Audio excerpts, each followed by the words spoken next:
Hello, Commanders, and welcome back to Elite Dangerous Journey Across the Galaxy. I don't really have a particular topic for today, so we'll just kind of ramble on as we go and hopefully stumble across something. But as usual, for our new viewers, let's go ahead and talk about what we're doing for this series. We are heading out to Beagle Point. We've already crossed through Sagittarius A-Star from the bubble way back here, and we are continuing on our way towards the furthest edge of the galaxy.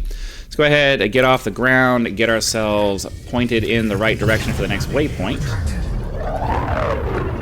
And let's see. Yeah, I think it's the jump area is probably going to be obscured. Oh, I thought I did that already. That's fine. So what we're working on specifically is trying to increase our exobiology skill as we make our way out to Beagle Point.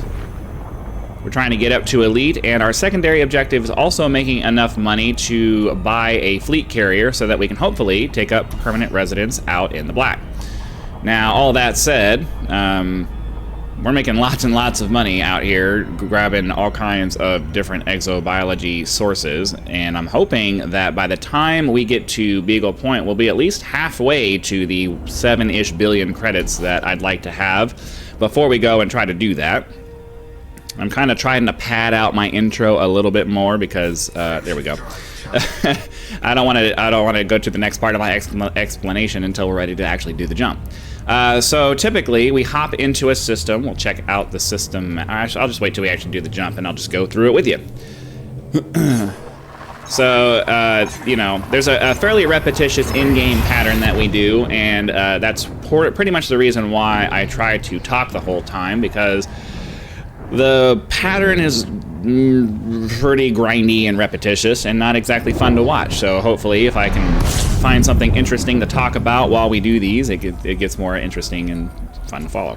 So we'll pop the Discovery Scanner to see what happens to be in the system. And then once we get done with the fuel scooping portion of our routine, I'll typically stop and do the full spectrum system scanner. But unfortunately, this particular system only has one body. It's the star. So there's no point in doing any of that. So we'll hop into the next system.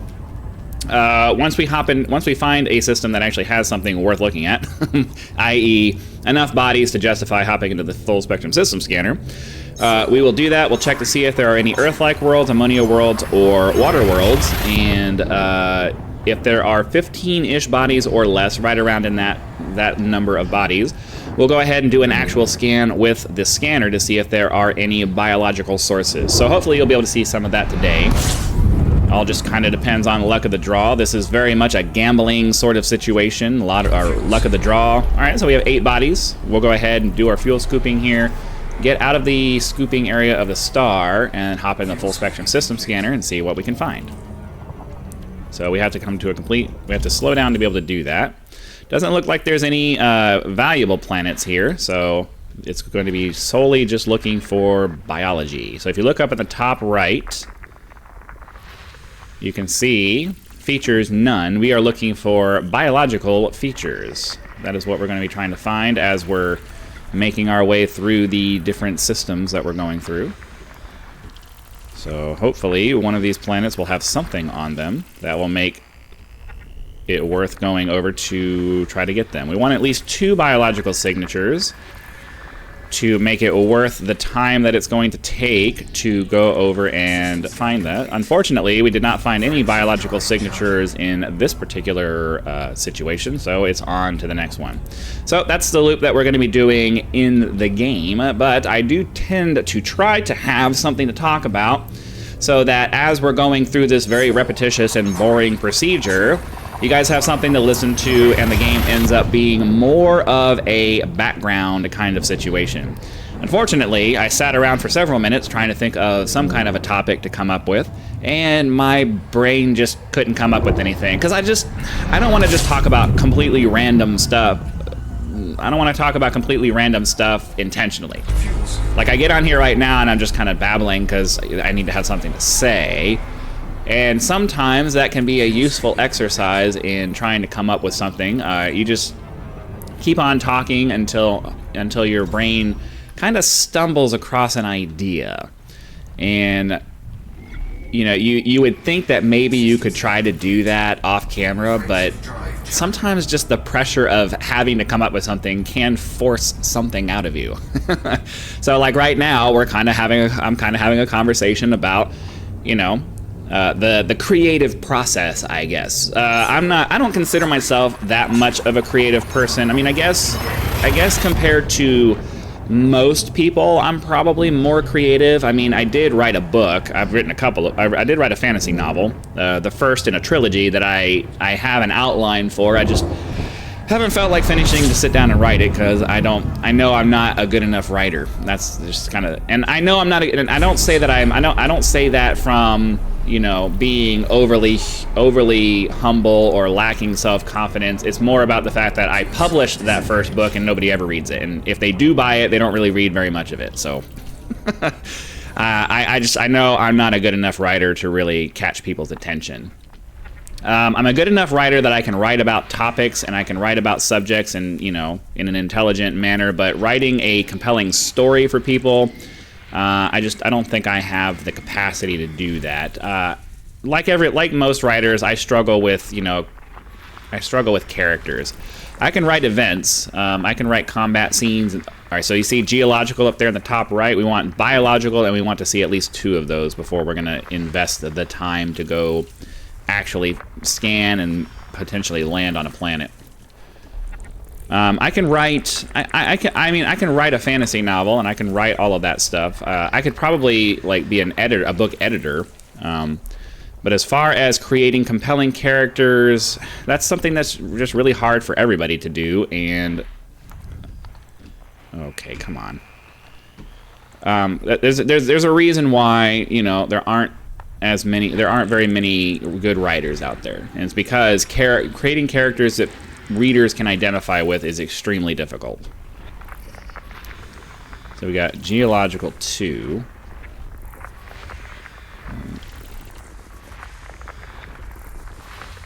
So, you know, it's one of those things that it would be nice. I could write maybe like a history book or something like that. I think I could probably do that if I found a subject I was super interested in and wanted to sit down and wanted to do the research or something like that. But you know, I can write a good story. I did a lot of years as a dungeon master when I was younger, just trying to, because, you know, I enjoy stories. I think we all enjoy stories.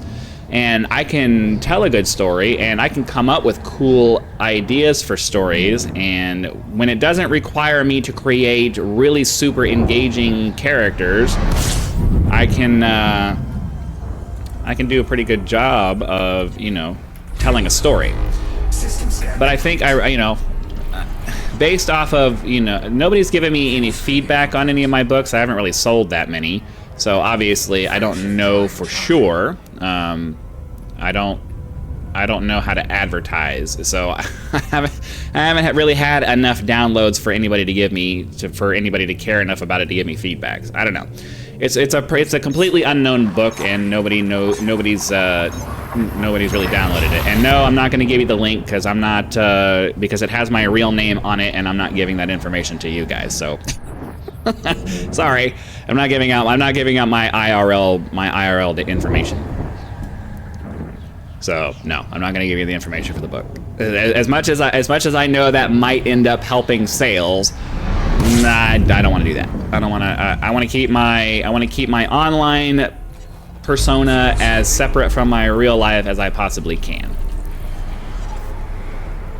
Okay. I know that gets increasingly harder as technology gets better and people figure out ways to do. Oh, we're definitely not going to that one. 84,000 light seconds away. Yeah, okay. So you can see in the bottom left over there, distance and light seconds, 84,000. That would take a very long time to get to. So even though there's the right number of bodies, they're so far away that it's not worth. No matter the odds. The only way it would be worth it to fly that far away is if there's stratum tectonicus over there, and we get a first footfall, which would give us like 90 million credits or something like that. And even then, the odds of it being there are so small that it's just not worth the amount of time it would take to super cruise 85,000 light seconds away to get over there. It's just that would take 10, 15 minutes to do at least. So, unfortunately, all but one of the components aligned for us to do a full spectrum system scan, but it wasn't enough. So 22 bodies in this system. We're not going to bother doing a full-on scan, but we will stop really quick to check and see if there are any high-value planets. There are not, so off we go. So, you know, I mean, I guess I've kind of stumbled on this talking about creativity topic, which is exactly what I was trying to do. Sometimes if you just get on and start talking, and just try to keep, you know, you have to try, you can't just babble about anything. You gotta try to be working towards finding a subject. But sometimes if you get on and you just start talking about things, you'll stumble across a subject and have something that you can kind of babble about for 10 or 15 minutes. The creative process is one of those things where it's just very difficult to be consistent with it. And that's one of the things that I have to kind of accept about doing content creation like this. Some of my videos are going to be pretty good, and some of my videos are just not going to be good at all, because you can't consistently perform at the same level all the time. And, you know, some people can do it more than others, and those people tend to be very successful. But nobody is capable of performing at their peak level all the time. You're gonna have off days. You're gonna have days where you're struggling to, you know. Hold on, I got a text message. I have to respond to. Okay. You're gonna have days where you're just, you know, either you're not feeling it, you don't feel like doing it, or, you know, your whatever muse you have is taking the day off or something, and you're not able. Ooh, biological 2. That's what we're looking for right there. So unless we find one that has, I mean, if we find another one that has a 2 biology system, we might go to that. But realistically, now I'm just hoping that we find something that has more than just 2. Otherwise, we'll go to that 2 biology planet and scan it, and probably end the episode there, since we're almost halfway through our max allotted time for a video. Ooh, there we go. That's what we're looking for. 3 biology system, 3 biology planet. Okay. All right, cool. So let's go ahead and get ourselves pointed in the right direction, go get this thing scanned, and then we can get this done. I'll go ahead and skip to the part where we're ready to scan. So be back in just a second. Right, we are approaching the planet. Get up real close, we'll do our scans, figure out what's on the planet's surface, and then we'll go down and grab our biology data. We want, all right, if you look at it on the bottom right, it tells, oops, oh, I can't believe I just did that.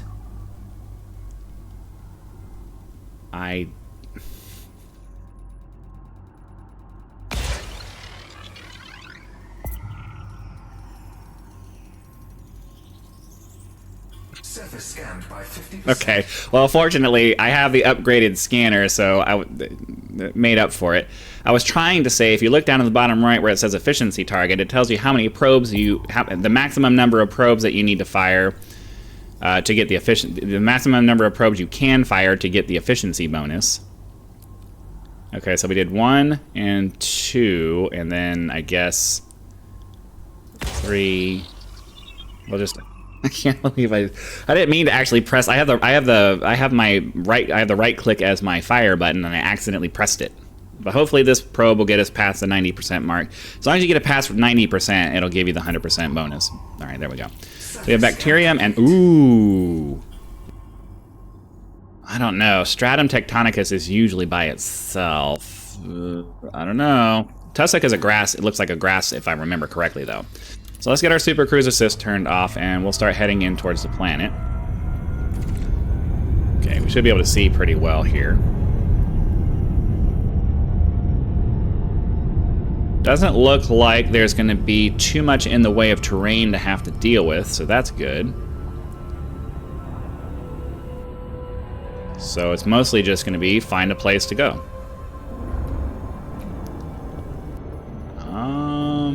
I mean, I guess kind of straight up there. Orbital flight engaged. Let it slow down.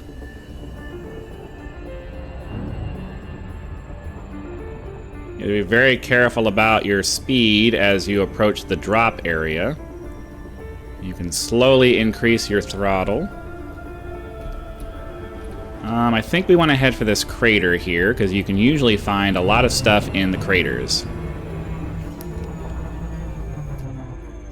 I'm sure those of you who actually follow this series consistently get tired of hearing me say that. But unfortunately, I have to keep in mind that there's a lot of people who come and are first-time viewers and don't know any of this stuff, so unfortunately, repetition is a part of the game. Or is a part of the content creation game. Okay, so let's get down here. We've got our night vision turned on because it can make it easier to spot the silhouettes of the various biological things out here. See, like this popped up immediately. These could be rocks, but they could also be the stratum that we're looking for. Okay, yeah, I think they're just rocks. So now we just have to be looking out for... Landing gear deployed. Oh, this is the stratum right there. So let me get back to a more flat area, and hopefully I can find... Oh, there we go.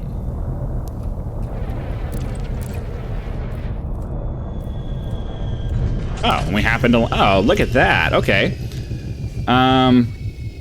We have stratum and the tussock are right next to each other. I didn't have to go anywhere. Okay.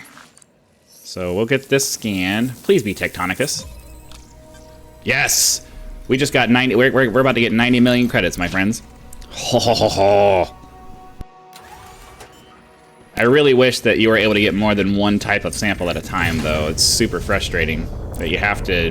Like, we have those two samples sitting right there next to each other, and we could just grab one of each. Oh, there's the bacteria is easy to see here, too. Oh, look, we're landing in a freaking field of the tussock here. At least I think we're going to be. If I can... Is it not going to let me land? Oh, there we go. Look at this, we're landing in a field of the tussock, but at least we know it's here, and we can just kind of turn around and come back and grab it as we go. Or once we're done with the Tectonicus here. I was gonna say, I don't want to have to run all the way over here. We don't have to, but unfortunately, we kind of have to, because for whatever reason, we couldn't land on this terrain over here. We can land over there, but we can't land over here. This relatively flat area we should be able to land on, but whatever. All right, let's get that done. I have a lot of complaints about a lot of the... It's mostly the little piddly stuff that really should be adjusted and taken care of, and I can't imagine would take too much time to fix, but they just don't care enough because it's got to be a challenge. Ugh. Like, seriously, these feet don't articulate enough for me to be able to land on an angled surface like this? Seriously? Alright, let me get back in here. Yeah, we should be able to find everything pretty easy on here because there's lots and lots of the grassy stuff, and there's lots and lots of all of the other stuff. Hold on, I gotta respond to one more text message. Okay. Ideally, that's the last one.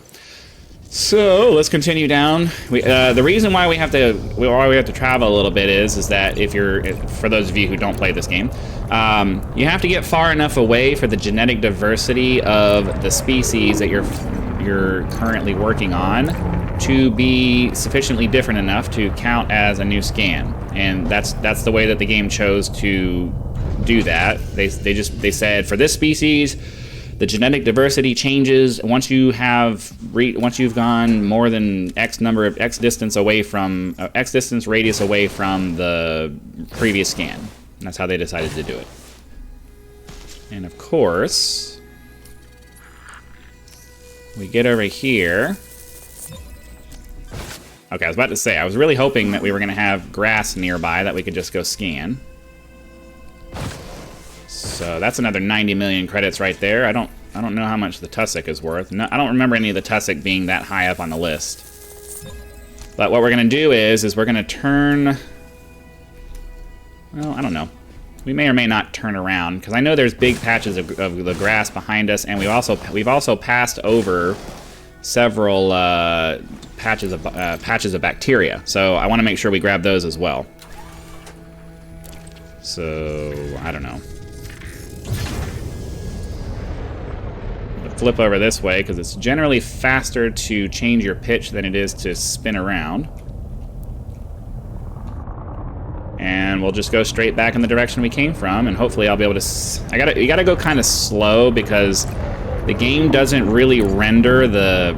There we go. There's some tussock there, but I think it's probably too close. The game doesn't really render the grass-like stuff on the ground until you're almost right on top of it. So if you're going too fast, you'll blow right past it. So you kind of have to slowly, you know, hug the ground. All right, give me a landing spot, please. You kind of slowly have to hug the ground and take it kind of slow. Bacteria patches are easier, especially if they're a brighter color. They're easier to find because they render out further. But for whatever reason, they set the render distance for this grass stuff to be ridiculously close to you. Like, I can understand that you're not going to get fine detail of the grass far out, but they should at least have a secondary visual or a secondary render of it that shows just a patch of stuff. You know what I mean? Like because you can see, you should be able to see a grassy patch pretty far out. You might not be able to make out individual plants, but you should be able to see like a patch of plants sitting out there. Just okay. Oh, right there. Can I land here?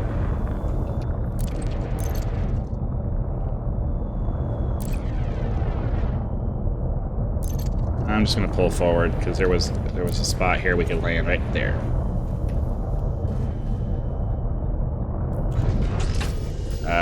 Whoop, nope, what am I doing? All right.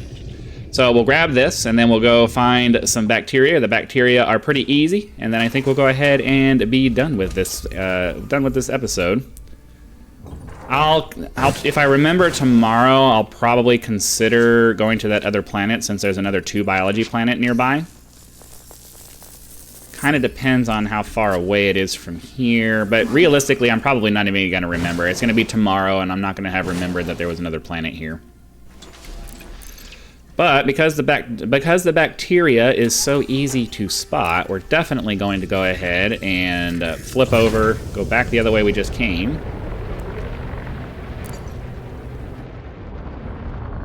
And head off in that direction. Oh, well, there's bacteria right here. Never mind.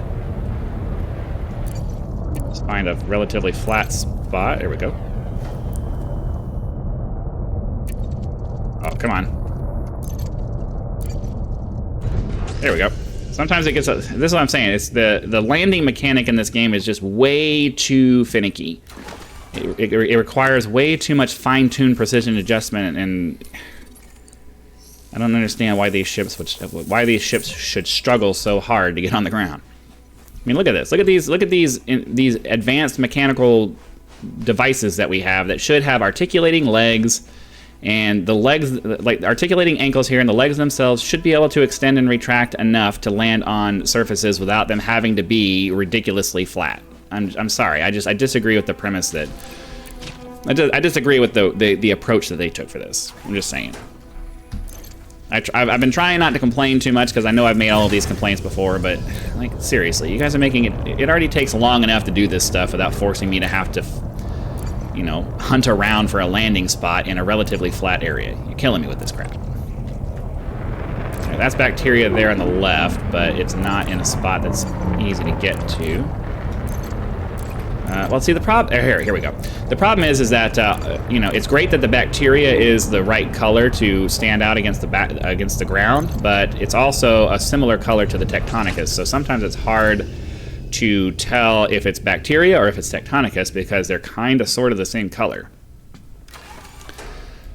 I don't really want to complain too much about that because, you know, a lot of times the bacteria is a very similar color to the ground and you can't make it out at all. So this is definitely way better than previous options. I'm just stating it as a fact so that you guys understand why I'm bypassing some of this stuff It's not because it's not because of any other reason than just it's very similar to the color is very when you're looking for this stuff, you're mostly looking for colors. And when the colors of one thing are very similar to the colors of another thing, it becomes kind of difficult to figure out what exactly it is that you're looking for. I think, yep, that's a bacteria patch. Right. So let's get down over here. Oh, come on.